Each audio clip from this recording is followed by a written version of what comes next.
እውነት ነው። ካልገባንም የማንገባው እግዚአብሔር የሰጠንን መንገድ ስላልተጠቀምንበት ብቻ ነው። ምክንያቱም ለአንድ ታማሚ ምግብ ወስደን አጠገቡ ላይ አቀርበንለት የቀረበውን ምግብ ባለመመገቡ ምግብ በዚህ ክላስ የለም ያለ ማውራት አይችልም አይደል? እንዴት ባለመመገቡ ነው ምግቡን ያልተመገበው እንጂ ምግብ ባለመኖሩ አይደለም ምግብ ሳይመገብ የቀረው። ገነት የሆነ ሰው ይወለዳል ነው። እሱን ነው እንግዲህ ገነት ያዘጋ ስለነበረ ኃጢአት ተብሎ ተጠርቷል። ኃጢአት ተብሎ ተጠርቷል። ከዚያ በኋላ ደግሞ ሰዎች ሁሉ በራሳቸው ደግሞ ኃጢአት ይሰራሉ። ጭቅጭቅ ግን መሆን የለበትም። ብዙ ያልገባን ነገር ሊኖር እንደሚችል እገምታለሁኝ። መቼም ሁሉ ነገር በአንዴ ጨልጠን ልናውቀው ስለማንችል ከዚህ ቀደም ይሄ ጉዳይ ሀሳቡ ተነስቶ በጥሩ ሁኔታ በደንብ ተገናዝበን አልቆ ነበር። ግን አሁን እየተደበቀ የሚመስለው ነገር ቆይቶ ደግሞ ይወጣል። ያለመቀበል ችግሮች አያለውኝ እኔ እና ያ ባይሆን ጥሩ ነው። የእውነት ለመናገር ካልሆነ በቃ መተው አለበለዚያ እኔ ኮፕቲክ ነው የኮፕቲክ እንትን ነኝ እኔ እንደዚህ ነኝ የሚለው ነገር ጥሩ አይደለም። ኢትዮጵያውያንና ኤርትራውያን እንደው አደብ ብትገዙ ሲሪየስሊ አንድ ነው። የነሱም ትምህርት የኛም አንድ ነው። ግን እነሱም የተለየ ነገር አንዳንድ የሚሉ ሊቃውንት ይኖራሉ፣ እኛም ጋር ደግሞ የተለየ ነገር የሚሉ አሉ። ኦኬ አይ እንተና እኮ አባ አበራ እንደዚህ ብለዋል፣ አቡነ ሽኖዳ እንዲህ ብለዋል። እንግዲህ እሱ የፐርሰናል ኦፒኒየን አድርገን እንወስደዋለን። ግን ጀነራላይዝ በሆነ ሁኔታ ላይ መጀመሪያ እኛን በደንብ በአማርኛ ስለሆነ አፋችን የፈታ ነው በአማርኛ እንግባባና ከዚያ ደግሞ በእንግሊዝኛ እንቀጥላለን ለማለት ነው። ቴንኪው ሶ ማች።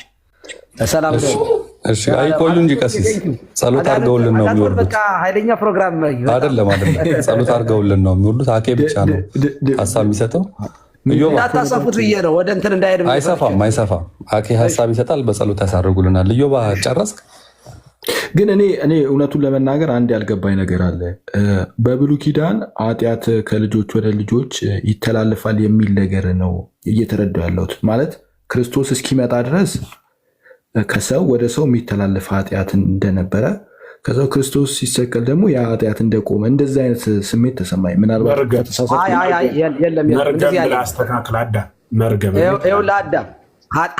አንዳንድ ጊዜ በቤተክርስቲያን ዘቀዳሚ መርገም ጥንታብሶም የሚል መጽሐፍ ልታነብ ትችላለህ። ግን ኃጢአት እንደ ደም እየተቀዳ እንደውም የሆነ ትርጓሜ ምን ላይ ነበር መምህር ኤፍሬም? አሁን ሲቀዳ ምናምን ደም እየተቀዳ ይመጣል ማለት አይደለም የሚላል የሆነ ትርጉም ምን ላይ ነበረ? እንደዚያ የሚባል ትምህርት የለንም። ግን ዮሐንስ ራእይ ነው 7 አሁን ይተላለፋል የምንለው ምኑን ነው?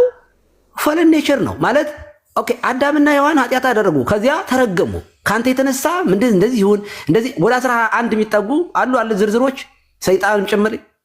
ከዚያ ሰው ሲወለድ አዳም አይመራ ላይ ሔዋን አዳም ሔዋንን አወቃት አለ። ኦኬ ጸነሰች፣ ወለደች። ስትወልድ የአዳምና የሔዋን ባህሪ የነፍስ የስጋ መርገም ስለነበረ ያንን አይነት እየሆነ ሰው ይወለዳል ነው።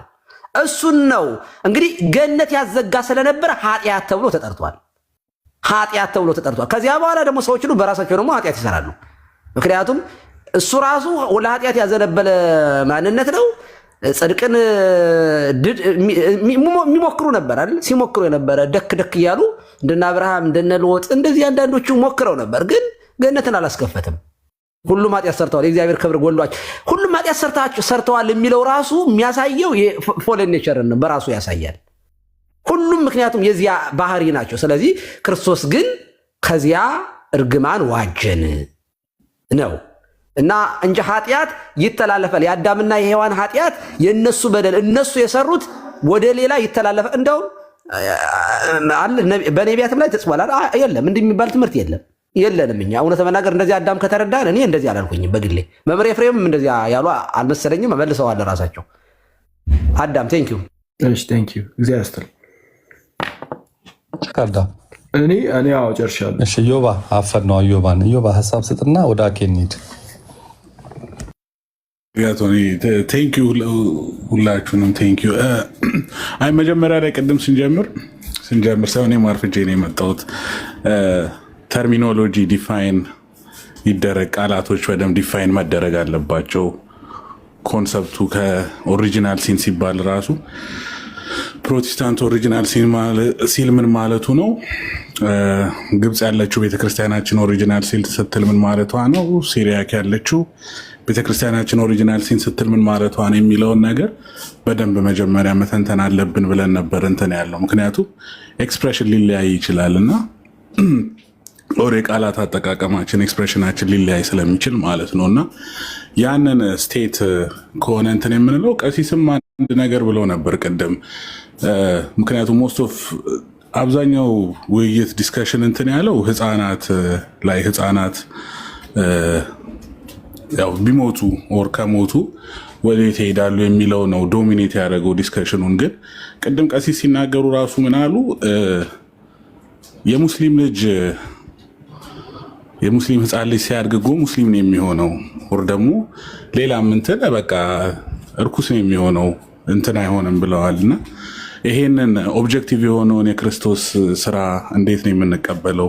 እንዴት ነው ገንዘባችን የምናደርገው? እንዴት ነው የምንሳተፍበት የሚለው ነገር ላይ ዶግማቲክሊ ሁላችንም የምንስማማው በቃ በጥምቀት ነው። አምነን ስንጠመቅ ነው ይህንን ነገር። ህፃናትም ሲጠመቁ ነው ይህንን ጸጋ መቀበል የሚችሉት። ማለት ጸጋውን መቀበል ማለት ቤተክርስቲያን ውስጥ የሚጨመሩት የክርስቶስ አካል የሚሆኑት ከሞቱና ከትንሣኤው ጋር የሚተባበሩት፣ ከዛም አልፎ ደግሞ ጥምቀት የሚስጥራት በር ነው። ጥምቀትን ከተጠመቁ ስጋና ደሙን መውሰድ ይችላሉ። ንስሐውን፣ የቤተክርስቲያን ህይወትን በአጠቃላይ ጸጋ በምላት የምትገኝበት ቤተክርስቲያናችን ውስጥ ያንን ነገር መካፈል ይችላሉ ማለት ነው። ይህንን ነገር ሁሉ ለማድረግ ጥምቀት የመጀመሪያው ፈርስት ስቴፕ ነው። ስለዚህ እሱ ላይም በደንብ ኤንፈሲስ ብናደረግ ጥሩ ነው እና ተርሚኖሎጂ ግን ቀሲስ ትክክል ነው። በቃ አንዳንዴ ኦሪጂናል ሲን ሲባል መጀመሪያ በሱ ስለጀመር ነው። እዚህ ሁኑ ሰምተውን ይሁን አይሁን አላውቅም፣ ግን ተርሚኖሎጂ በጣም እንትን ይላል እና እዛ ጋር ከኮፕቲክ ቤተክርስቲያን የመጡት ልጆች እንደዛ ሲሉ ምናልባት ይሄ ተርሚኖሎጂውን ስላልተረዱ ይሆናል። ኦር ፕሮቴስታንቶች ኦሪጂናል ሲን ሲሉ ምን ማለት እንደፈለጉ ስላልተረዱ ይሆናል እና አንዳንዴ እንደሱ እንትን ብናደርግ በሚለው ነው የጀመርነው መጀመሪያ ላይ። ግን በጣም እናመሰግናለን መምህር ኤፍሬም፣ መምህር በረከትም፣ ቀሲስም ሁላችሁንም እናመሰግናለን በጣም ቴንኪዩ አጋቶኒ። ቴንኪዩ ዮባ። አኬ ይቀጥሉ የተከበሩ። ሰላም ለሁላችሁ፣ እንዴት አላችሁ?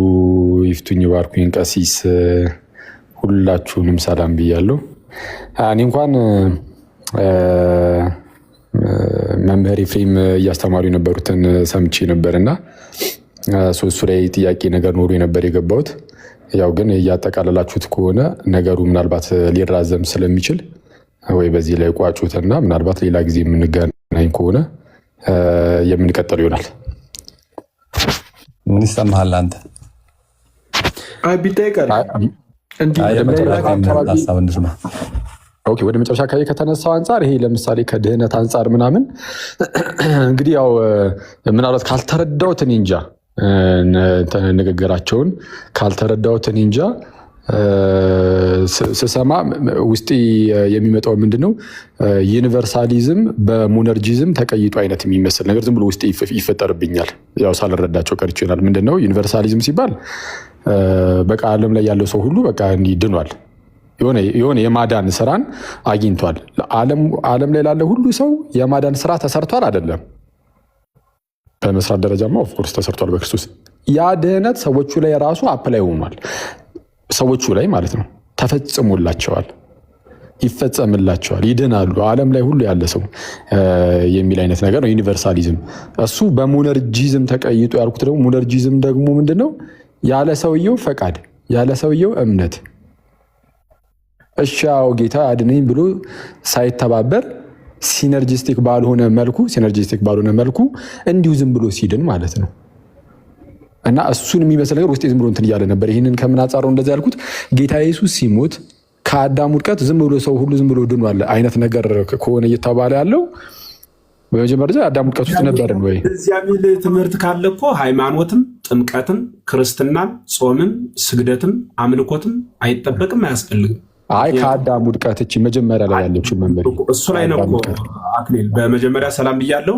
እሺ ሰላም ሁሉም ሰው ድኗል የሚል ትምህርት ካለ ነው እንዲያ የሚባል ሀሳቡ ራሱ ካለ ኦርቶዶክሳዊነት ብቻ ሳይሆን በቃ ድነሃል አለቀ፣ ምንም አይነት ግብር አያስፈልግም ብሎ ወደ ተደማደመ ሌላ ተቋም ነው የምንሸጋገረው። እንዲያ ብለን እንኳን እኛ ሌሎች ቤተ እምነት በራሱ የሚያምኑ አይመስለኝም። ራሱን የቻለ ለዚህ ሃይማኖት የምናደርገው አምንበት ለምንለው መደረግ ያለበት ነገር አለ። የእኔ ሀሳብ በሩ ተከፍቷል ነው። ቅድም የተናገርኸው ነው እንጂ የተናገርኸውን አይደለም። ዓለም ይገባበት ዘንድ ስራው ተሰርቷል፣ በሩ ተከፍቷል ነው። ወደዚያ ወደ ተከፈተው በር ለመግባት ደግሞ በሩ ላይ ሄዶ ለመግባት የሚያስፈልግ ትኬት አለ ነው። ያ ትኬት ያ ፓስፖርት ደግሞ ቤተክርስቲያኗ ያስቀመጠችው በክርስቶስ በኩል የተሰጠን ጥምቀት፣ ቅባ ሜሮን፣ ቅዱስ ስጋና ክቡር ደም ነው። ያን ሳይዙ ወደዚያ መግባት አይቻልም። ዝም አምናለሁ በራሱ ተብሎ አይገባበትም። ያ በር ነው እንጂ ሌላውማ መጦ ብሎ ማሰብማ ደግሞ በጣም ሩቅ ነው የሚሆነው። ሁሉ ዓለም አንዴ ዝም ብሎ በቃ በክርስቶስ ድንሃል የሚል ትምህርት የለም። አልተናገሩም፣ ቤተክርስቲያንም አትልም። እግዚአብሔር ያክብርኝ። እሺ ስለዛ አሁን እያሉኝ ያሉት ርቀው የነበሩ ያ ሁሉ እንግዲህ ዓለም ሁሉ ርቆ ነበር፣ ከእግዚአብሔር ተጠሉ ነበረ። ስለዛ አሁን እንዲገባ በሩ ተከፈተለት። ትክክል ነው። ያው እዚህ ድረስ ሁሉም ይስማማል ብዬ አስባለሁ። ስለዛ ርቆ ከነበረበት ሁኔታ ለመውጣት ግዴታ ማመን አለበት። እስካላመነ እስካልተጠመቀ ከቅዱስ ሚስጥር ምናምን እስካልተካፈለ ድረስ ከዚህ ከአዳማዊ ውድቀት መውጣት አይችልም ማለት ነው አይደል? ስለዛ ከአዳም ውድቀት የሚወጣው ሰውየው ካመነ ነው እንጂ ከአዳም ውድቀት ሁሉም ሰው ዝም ብሎ እንደዚሁ አልወጣም። ድቀት አዳምን እዚህ ላይ ካነሳ ነው ትንሽ ሀሳቡ እንዳይሰፋ በጥቅሉ በሩ ተከፍቷል። ወደዚያ በር አንድ ሰው ግለሰብ ሂዶ ያልደረሰው ያልገባው በሩ ስለተዘጋ አይደለም። ሰውየው ወደ በሩ ለመግባት የድርሻውን ስላልተወጣ ነው። በአጭሩ እንዲያርገንስ የሆነው ይሄ መጨረሻ ላይ ያሉት ትክክል ነው። ትክክል ነው ሳይሆን ይቅርታ፣ ትክክል ነው ትክክል አይደለም እንኳን እኔ አልልም፣ ግን እኔም ያው እሱን ነው የማውቀው። እና ይሄ ከአዳሙ ውድቀት ያልኩበት ምክንያት ግን እሱም የድህነት የመጀመሪያው አካል ስለሆነ ጌታችን ኢየሱስ የሚመጣው ሰዎችን ከአዳም ውድቀት አውጥቶ በክብር ከእርሱ ጋር ለማኖር ስለሆነ ከአዳም ውድቀት ሰዎች የሚወጡት ክርስቶስ ስለሞተላቸው ነው፣ ሰው ስለሆነላቸው ነው፣ ስለተነሳላቸው ነው፣ በአባቱ ቀኝም ስለተቀመጠላቸው ነው። አዎ፣ ግን ከዛ ውድቀት ውስጥ ለመውጣት አሜን ማለት አለባቸው። አሊያ ግን ቅድም እንዳልነው ሰው ሁሉ ዝም ብሎ እንደዚሁ ያለ እነርሱ ፈቃድ ከአዳም ውድቀት እንደዚሁ ነፃ ወጥተዋል አይነት ነገር እንዳይመስል ብዬ ነው። ግን እሱን ወይ ምናልባት ሌላ ጊዜ ካሉ መሰየው መጨረሻ ላይ ያሉት ነገር ግን እግዚአብሔር ይስጥልኝ፣ አመሰግናለሁ። በቃ እሱን መያዝ እኮ ነው። ወደ በሩ ለመግባት በሩ የሚጠይቀው ጥያቄ አለ፣ እሱን ማሟላት ነው። አይ እኔ በሩ ዝግ ነው ዛሬም ድረስ ብሎ ድፍንፍን ብሎ ቤት ተቀምጦ ሙነነ ማቴር ሲሉት በሩ ስለተዘጋ እያለ የሚያወራ ከሆነ ስህተቱ የእሱ በሩን አለማየት እንጂ የበሩ መዘጋት አይደለም። ወደዚያ ገነት የሚባለው ሀገር ያላስገባው ነው። እውነት ነው። እሺ መምሪያ፣ እሺ ቴንክ ዩ። በጣም አጭር ነገር ለመጨመር መጥቷል። በጣም ይቅርታ፣ ስለ ፀሐይ የተናገረ አንድ ሊቅ አለ አይደል? ፀሐይን ወጦ ባለመሞቁ ፀሐይ የለችም ብሎ ማውራት አይችልም። ወጦ ፀሐይን ስላልሞቃት ነው ፀሐይን ያላገኛት እንጂ ፀሐይ ስላልወጣች አይደለም ሰውየው ፀሐይ ያልሞቀው። ክርስቶስ በሩን ስላልከፈተው አይደለም አሕዛብ ወደዚህ ያልገቡት፣ የተከፈተውን በር ባለማየታቸውና በሩ የሚያስፈልገውን ፓስፖርት ባለመያዛቸው ነው። ዓለምን የሚያስማማ የኦርቶዶክስ ሀቅ ይሄ ነው። እሺ መምህር እግዚአብሔር ይስጥልን። መጨረሻ ላይ መምህር በረከት ማይክ አንስተው ነው። አኬ ጨርሰሃል አይደል? አዎ። አይ ምንድነው ቅድም እንዳልኩት እንደዛ የሚመስል ነገር ስለተሰማኝ ነበር። ግን አሁን መምህርም እንዳሉት ወደ እግዚአብሔር መንግስት ካልገባን የማንገባው ያኔ ስለተዘጋብን ነው። እንደዛ አይደለም። ኦፍኮርስ ስለተዘጋብን በቃ እንገባም ካልንማ እሱ የኛ የራሳችን ችግር ነው። ያ አይደለም ከይዙ እውነት ነው። ካልገባንም የማንገባው እግዚአብሔር የሰጠንን መንገድ ስላልተጠቀምንበት ብቻ ነው። ምክንያቱም እግዚአብሔር መንገዱን ዘርግቶታል አሁን ነው።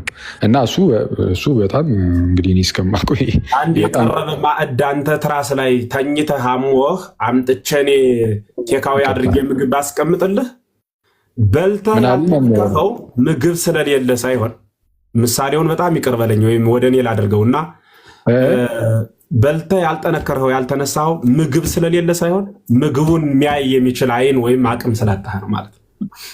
አንድ ይቅርታ እንትን ልክ መሀል ላይ ሲገቡ እንትን አለብኝ የተወሰነ ተቋረጠብኝና እስቲ ምንድን ያሉኝ ይቅርታ ሰምቼው ትልቀጥል።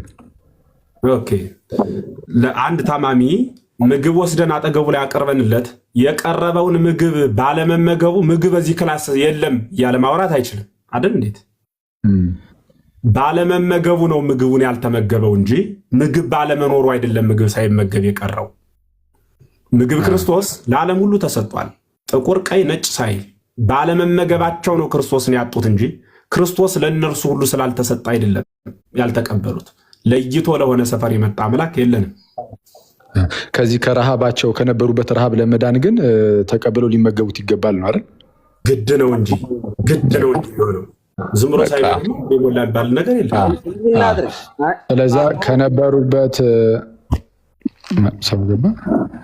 አክሊል እንትን እናድርግ። በጣም ጥሩ ሁኔታ ነው ዛሬ ያወራ ነው። ከአንተ ጋር ለብቻ እኔ ራሴ ማውራት ፈልጋለሁ። ለብቻችን እናወራለን። ለምሳሌ አንተ ጋር ያሉ ጥያቄዎች ካሉ እኔም እጠይቅሃለሁኝ፣ አንተም ትጠይቀኛለህ። በደንብ እንደው እስከ ጥግ ድረስ ከአንተ ጋር ማውራት ፈልጋለሁ እኔም እና እዚህ ላይ ግን ፖለቲካ የሚሰሩ ሰዎችም ስለሚኖሩ አሰፍስፎ የሚጠብቅም ብዙ ወንበዴ ስላለ በጥሩ ሁኔታ ዛሬ ውይይታችን አጠናክረናል። ግን በጣም ሁሌ ነው የምመኘው ወይም እኔ እናንተ ብቻ ገብተን ላይቭ ላይ ተነጋግረን ነበር እኮ አይደል አክሊል? የሆነ ታይም ላይ ከዚህ በፊት በደንብ እናወራለን። ኧረ ኢንተርቪው እያረገኝ በደንብ ማውራት። እኔ እኮ በነገራችን ላይ በጣም ኦፕን ነኝ፣ ማውራት የምችል ሰው ነኝ ብዬ አምናለሁ። ቀሲስዬ እችን ፖለቲካ ይሰራበታል፣ ለዛ ነው። አሁን እኮ ጥሩ ነው ቀሲስ። አሁን እንትን ምንድን ነው መምህር ኤፍሬም ባሉት ላይ የቀረ ነገር ካለ ብዬ ነው። አሁን መምህር ኤፍሬም መጨረሻ ላይም እንዳሉት ያ ሰው በረሃብ ውስጥ ነበረ፣ ምግብ ቀረበለት። ምግቡን ያልተመገበው ስላልቀረበለት ሳይሆን በቃ እሱ አልመገብም ስላለ ነው። የምርም ግን ምግብ ግን ቀርቧል። ህመምተኛ ለሆነው ዓለም የእውነት ምግብ የሆነው ክርስቶስ ቀርቦለታል። የሚመገብ ቢኖር ከዛ ህመም ውስጥ ይወጣል፣ የማይመገብ ግን በህመሙ ይቀጥላል አይነት ከሆነ ይሄ ምን ያነጋግራል? ይሄ በቃ በህመም ውስጥ የሚቀጥል ሰው ክርስቶስን የማይቀበል ነው። ክርስቶስ ግን ለህመምተኞች ሁሉ የቀረበ ምግብ ነው። ይሄ በቃ አያከራክርም፣ ራሱ ትክክል ነው። በጣም አሪፍ ነው። እግዚአብሔር ይስጥልን ሁላችሁም። ቀሲስዬ መምህራኖቻችን እግዚአብሔር ይስጥልን። ከዴቪድ እና ብፁዕ አምላክ ያው ቤተኛ ስለሆናችሁ ለዛሬ ከይቅርታ ጋር ማለት ነው። ጥያቄ ቆይ ብፁዕዬ፣ ነገ ይቅርታ እኔ ካልሆነ ሰዓት ስለሄደብኝ ነው። ብፁዕዬ ሌላ ጊዜ ወደ ጸሎት ያሳርጉ። መምህር በረከት ቅድም አንስተው ነበር ማይክ እንዳሉት ሌላ ጊዜ እንናገራለን። ችግር ተክለዋል። በጣም ጥሩ ጸሎት ያርጉልን ቀሲስ። ቃልዮት ያሰማልን ሁላችሁንም። አዳም አለህ? አዎ ቀሲስዬ አለሁ። አንተ ነህ እኮ ያው የትምህርት መጀመሪያም መጨረሻም የቀደሙ አይደለህም አይደለ? ዳግማዊው ነህ እና ጥሩ ነው። በጣም ጥሩ ነው። የተወያየ ነው። በጣም እነ አዳም እና አጋቶን እነ ኢዮብ በጣም አድጋችኋል በእውነቱ። ማለት ኢትዮጵያ ውስጥ ያሉት ሲተኙ እናንተ እዚህ ትከፍታላችሁ እና ጥሩ ቴዎሎጂካል ሀሳቦችን እያነሳችሁ ዲቤት ታደርጋላችሁ፣ ትወያያላችሁ። በጣም ደስ ይላል። ሁላችሁንም ከልብ እናመሰግናለን። መምህር ኤፍሬም፣ መምህር በረከት፣ ኪንግ ዴቪድ እና ብፁዕ አምላክ አክሊል፣ አጋቶን ሁላችሁንም፣ ቀሲስ ዲበክ ሁላችሁንም ቃለ ሕይወት ያሰማልን፣ እድሜ ከጤና ጋር ይስጥልን። የበለጠ በቃሉ እንድናድግ እንድንበረታ እግዚአብሔር አምላካችን በጸጋው ቃል ይደግፈን። ህይወታችን ኑሯችን ለበረከት ያድርግልን። ዘመናችንን በጸጋ በበረከት ይፈጽምልን። የጀመርነውን መልካምነት ያጽናልን። የእመቤታችን የወላዲተ አምላክ የቅድስት ድንግል ማርያም ጸሎት፣ ልመና፣ ቃል ኪዳን አይለየን።